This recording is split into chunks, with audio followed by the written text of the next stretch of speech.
Hey, gray shirt gang. Gray shirt gang. It's comfy. It's comfy. Yeah, Just comfy can't shirt. lift your arms. um, Hello, everybody. Welcome to GPS Live for the week of June 9th. Uh, we are I'm in my normal spot. It looks like Jonathan's in a new spot. I am floating around today. I'm actually checking out GuidePoint's new Tampa Bay office. We Oh, recently retired the St. Pete office and moved over to a new location over in Tampa Bay now. Same metro for those not around this area, but it's very exciting. It's an awesome view. I'm staring out over the bay right now, although you can't see it on camera. If you are in the area, please feel free to reach out. We have go ahead a and great just big space. go ahead and turn your entire desk around so that we can get that view for the entirety of the show, please. One second. Um, There we go. I just need some sun. It's bleak and cloudy right now in Seattle. But in a shocking turn of events, Seattle's not blanketed in wildfire smoke this spring. Instead, that's the East Coast. Yes. So at least I have clean air to look forward to. But we have some fun stories this week. Though again, this week it seemed a bit slow. It felt like we really kind of saw the same stories over and over again on all the places that we checked.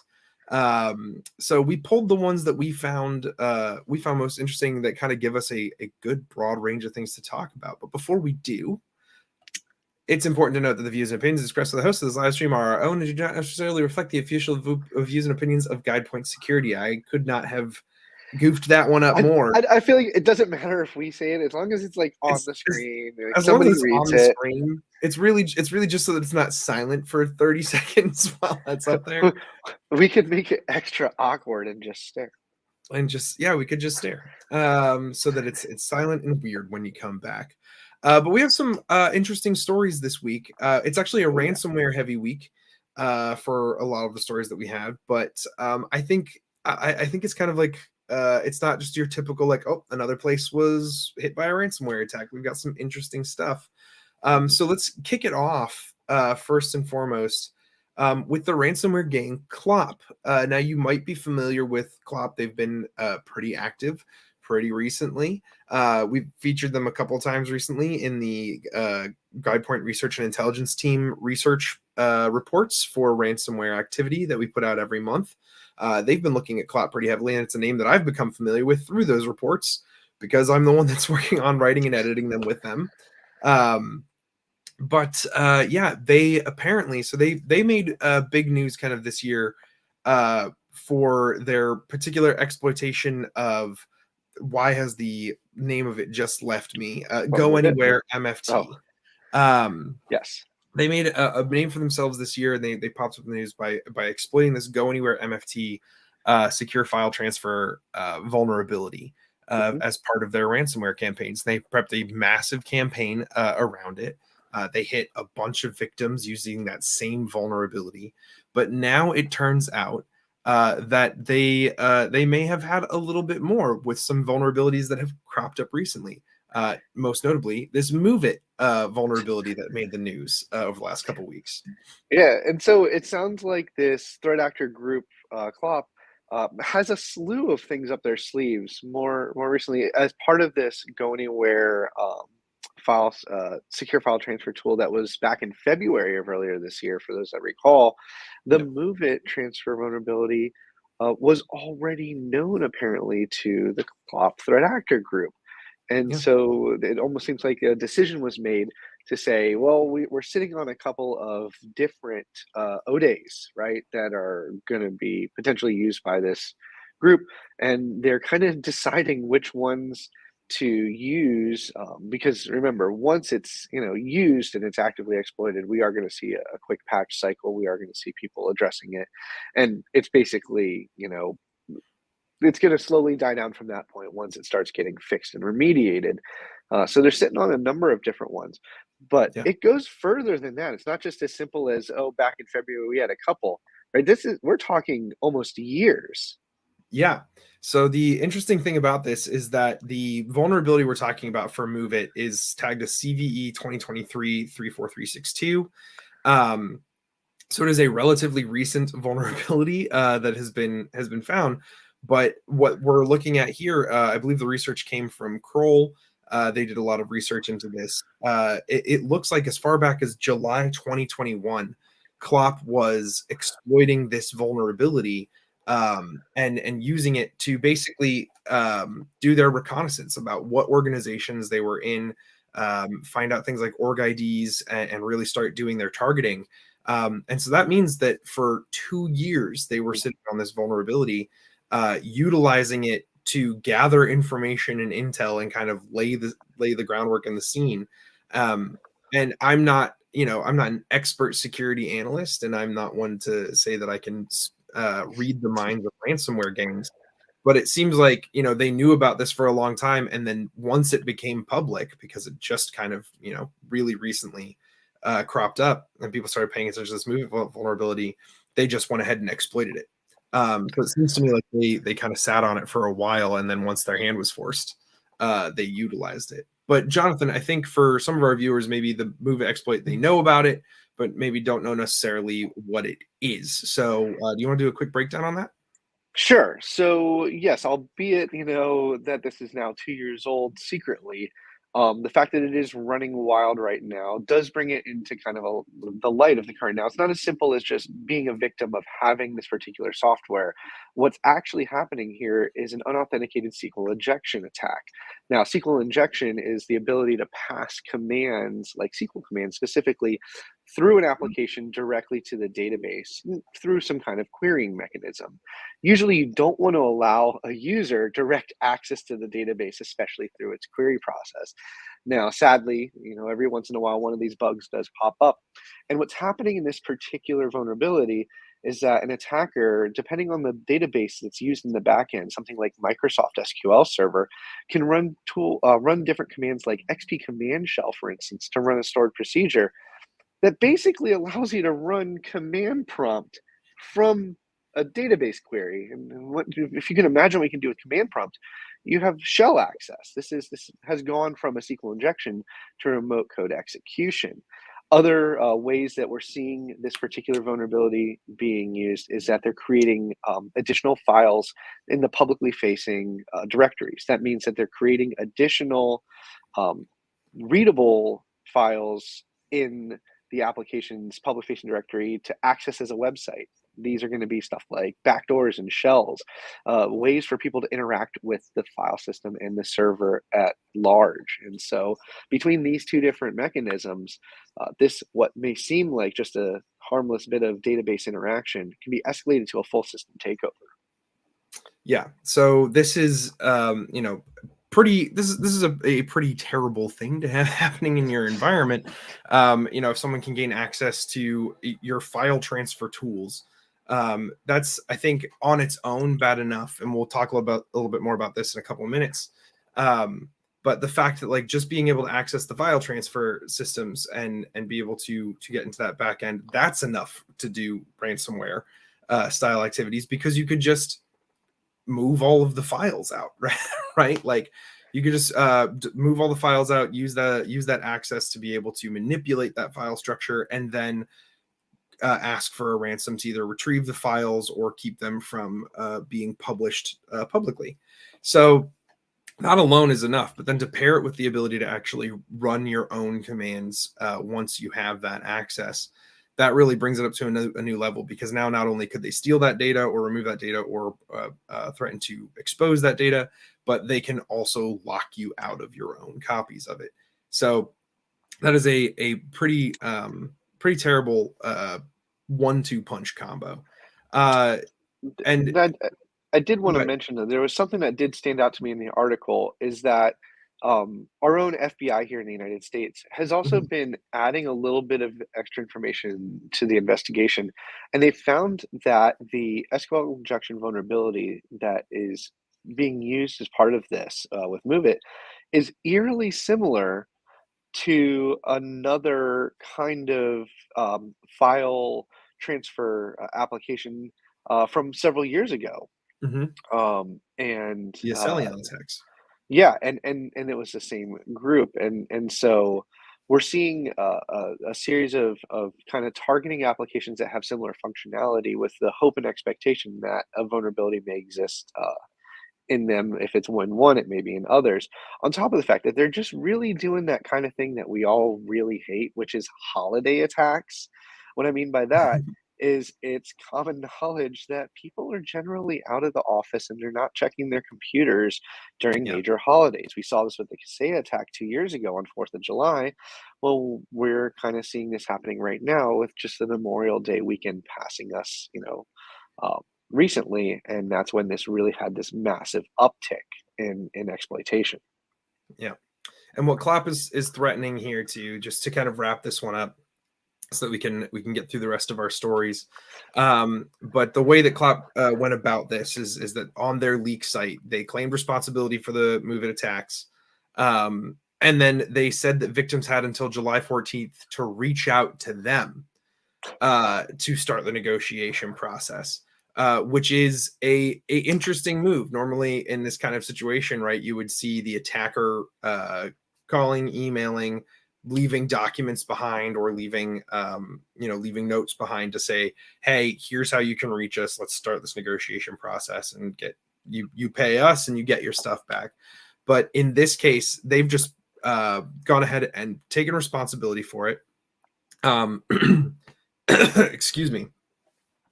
Told the victims, "Hey, you have until July 14th to contact us, and if you don't, we're just going to go ahead and publish your name on our leak site."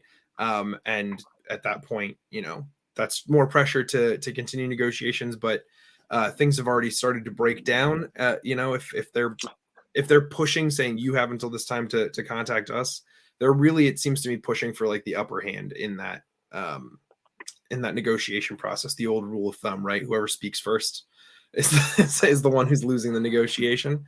So they're asking those victims to reach out to them. And this is, sorry. One of the quotes that's in this article is that it would just be a complete debacle to just say like, "Oh, yep, hey, hundreds of places, thousands of places that are impacted by this that we're claiming responsibility for. You have to reach out to us." So yeah, it'll be interesting to see how this progresses, because we've got about a month until that deadline comes up. But switching gears a little bit, not too far away. We're still within the same zip code here, because we're still going to talk about some ransomware.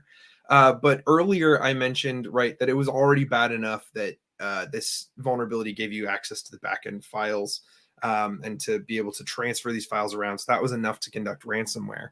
And sure enough, one of our other stories this week is along those same lines, the way that ransom was conducted. But this one is interesting as far as ransomware attacks goes, because it does not involve a compromised endpoint.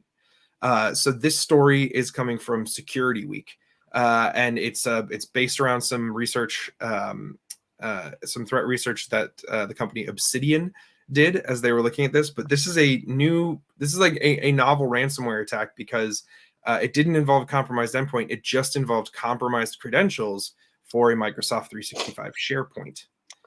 Yeah. And so that kind of takes us on this track now where we're seeing more businesses moving what would we consider maybe rudimentary back office systems, right? Email, SharePoint, database, things of that nature. We've basically SaaSed everything. And Yeah. so now that we already have the concept of SaaS directory through stuff like Azure AD, we have SaaS email through 365. Now we have SaaS SharePoint. Mhm. And so what that does is we're basically putting all of our information now in these SaaS platforms. And that basically says you don't need to really hit a host anymore. You don't need to hit a computer. Yeah.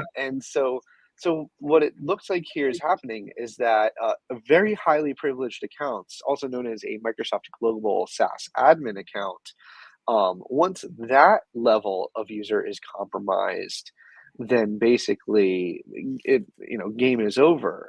Yeah. And so these attackers were able to get in at such a high level, finding that there was no multi-factor enabled, and it kind of just went downhill from there. Turn on that multi-factor, folks. So yeah, what happened with this one, and Obsidian did not disclose the name of the victim, but they do believe that based on the some of the IOCs that they saw and some artifacts that were left behind, that this is the threat group Omega. And so what it looks like happened is, or what did happen is that this extremely highly privileged account, what was the title for it again? Microsoft Global Service Admin. SaaS admin. Okay. Microsoft Global SaaS.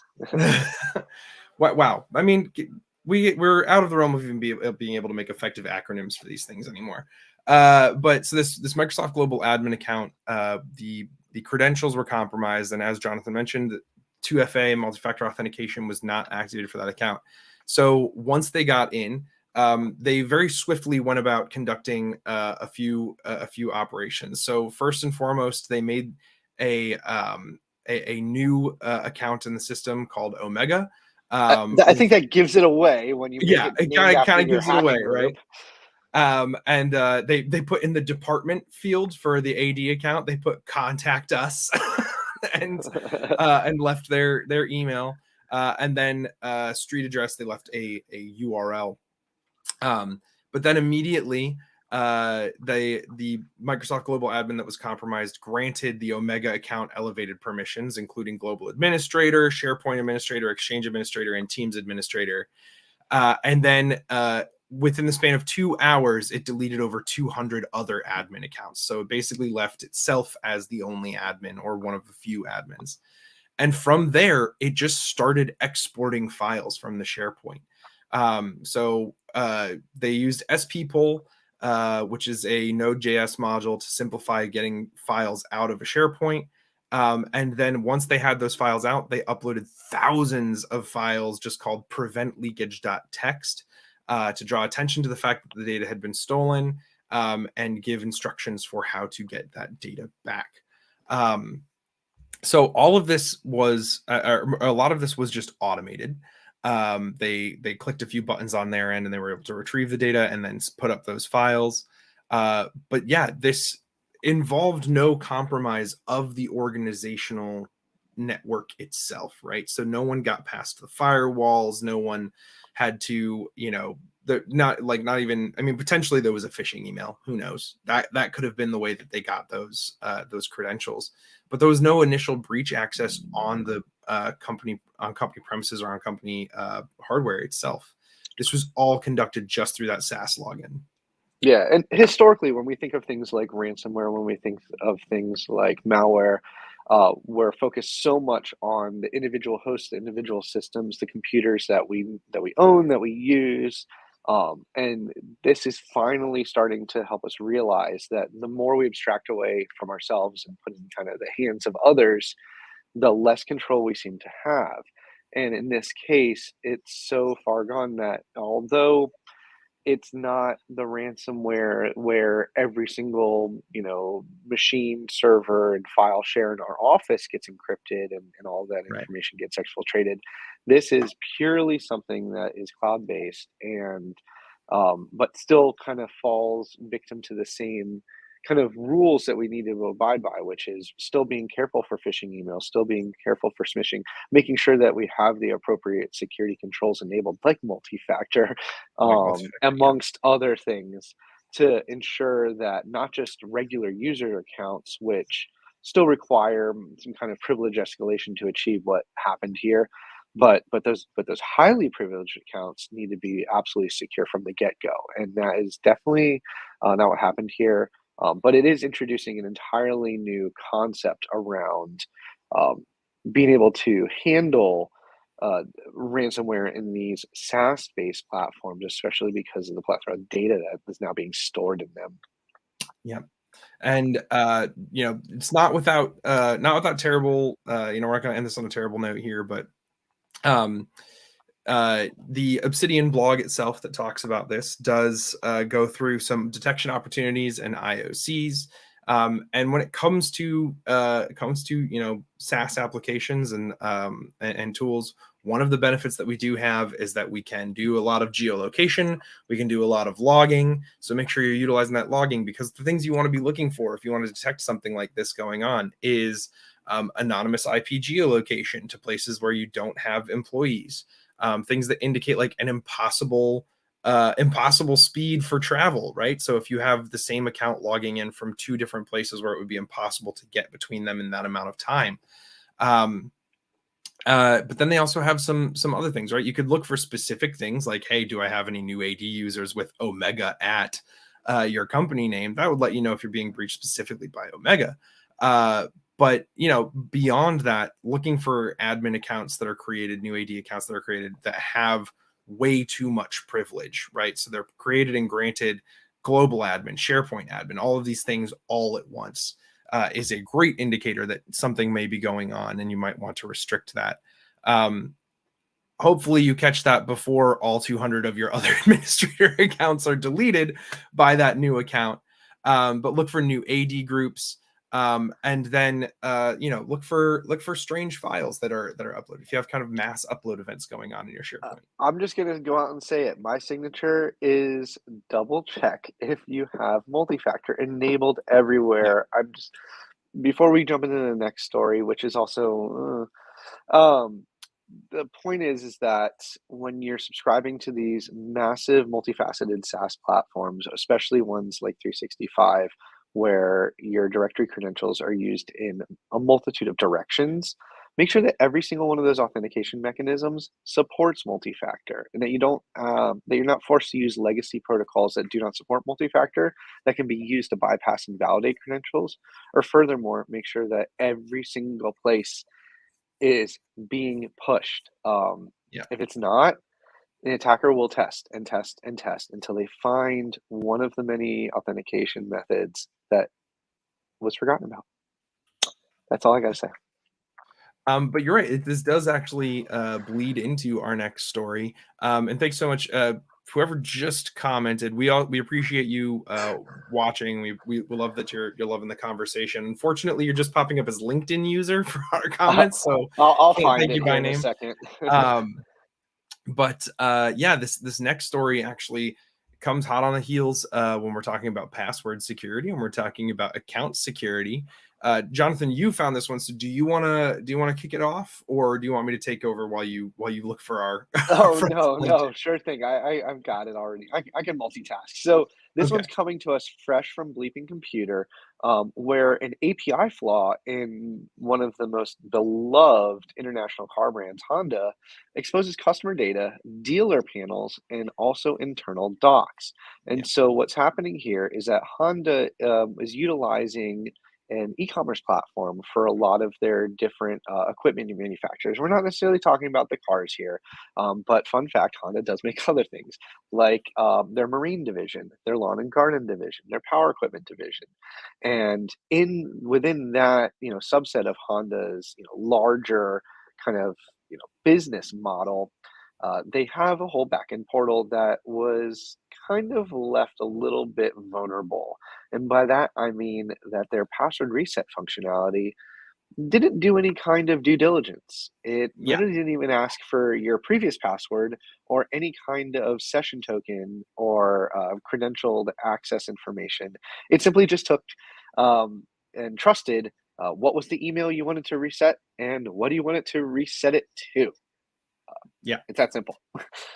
Super simple, extremely easy way to get into this organization. And so I mean, yeah, when you're looking at this was just a proof of concept, right? This was a essentially a I couldn't quite suss out if it was like a red team thing or if it was just like a bug bounty kind of style thing. I um think it was an individual security researcher because yeah. this particular person does call themselves a security researcher, and they also get called out by full name. So I imagine they were doing it Okay. in a good nature of disclosure. They Right. also have a history of other manufacturers in the vehicle world because they did this to Toyota a few months back. Yes, leveraging very similar vulnerabilities, but like you said, the password reset API was doing no authentication to check and see if this password should actually be reset or if the person requesting it should be able to reset it. But it went a little bit further than just that. So a couple interesting things about how this occurred is they realized, hey, the password reset function doesn't require this authentication at all. And so they were able to access one area of Honda's kind of internal architecture. But what they were going for was access to another. But what they found is that credentials from the one worked on the other. And so then they discovered this password reset vulnerability, but they still needed a valid email address to say, I want to reset the password for this email address.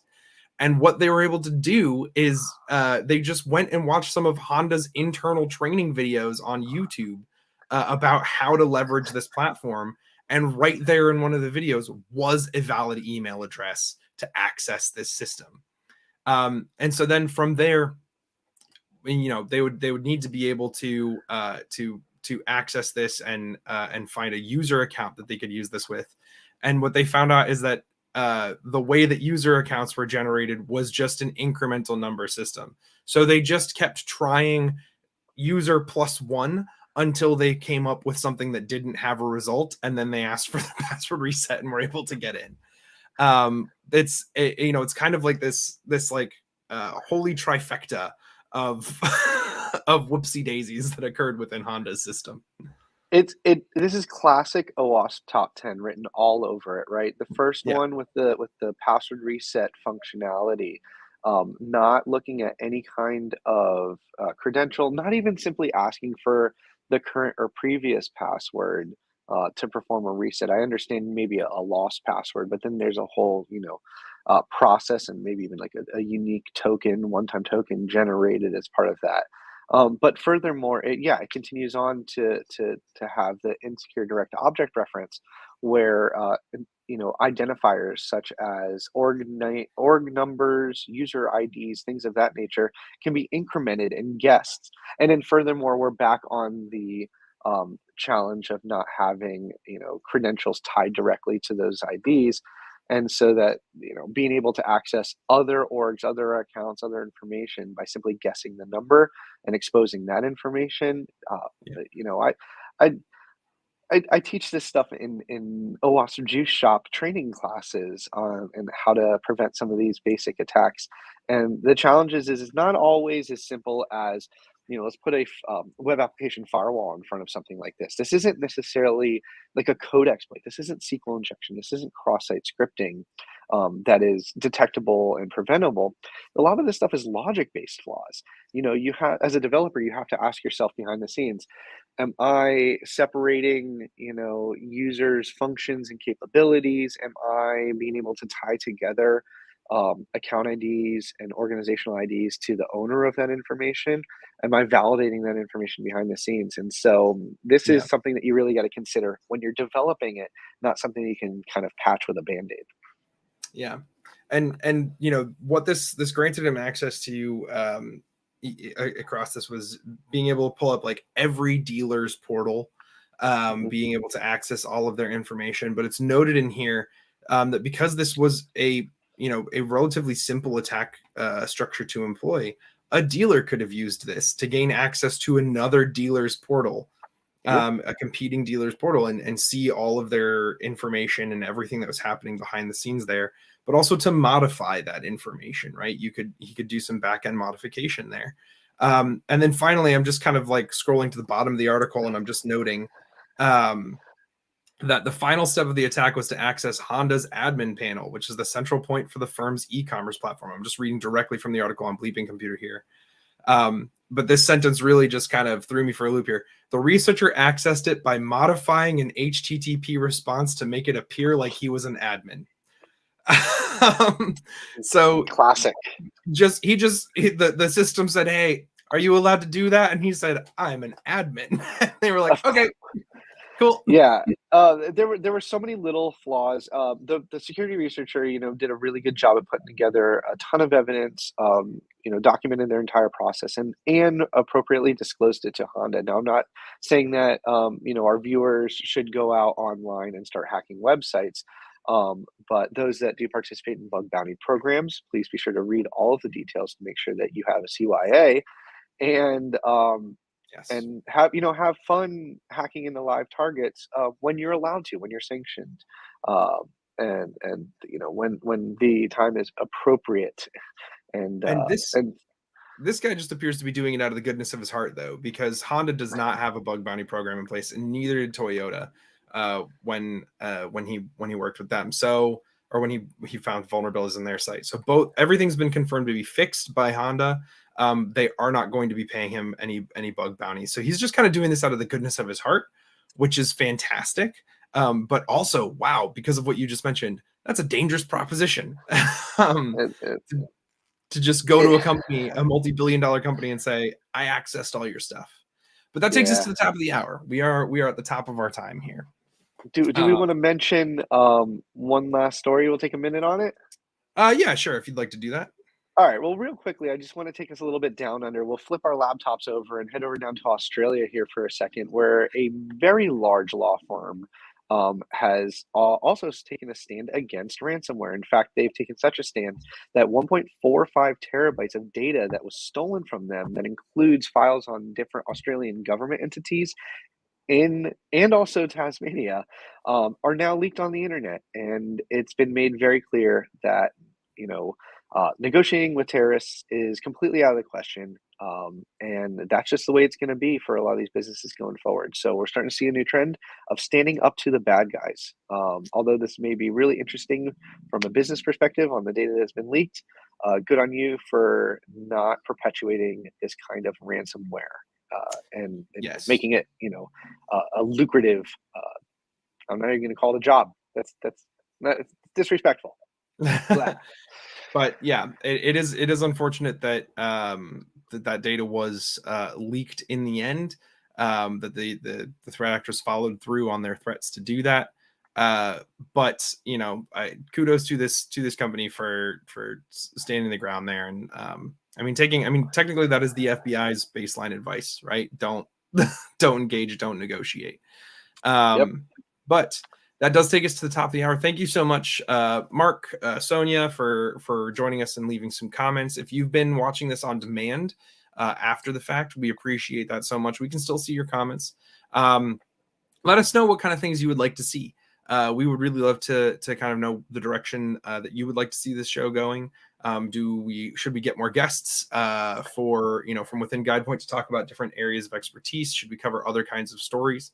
And if you find stories that you find interesting, leave them as a comment, because we could pick those up for next week, right? And kind of be like, hey, last week someone did mention this, and I think that might be a fun thing to do. So thank you so much for joining us for GuidePoint for GPS Live for this week, June 9th. I have been and will continue to be Tristan Morris. And I am Jonathan Singer. And we will catch you next week. See you later, everybody.